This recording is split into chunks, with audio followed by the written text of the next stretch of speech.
मैंने अर्ज किया ना जनाबे अली, उस्ताद एक जरूरी काम से कहीं गया हुआ है और मालूम नहीं है कि उसको कितने रोज दौड़ लग जाए।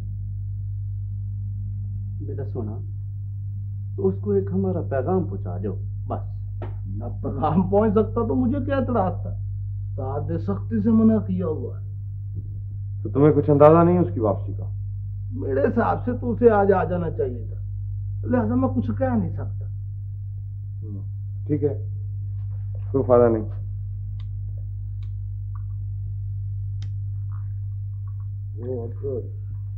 आप कोई काम की नीयत तो अर्ज करें, हो सकता है कि आमी उसे सरंजाम कर दे। है जी? नहीं, मैं तुम्हारे उस्ताद ही से बात करता हूँ। आपकी मर्जी है।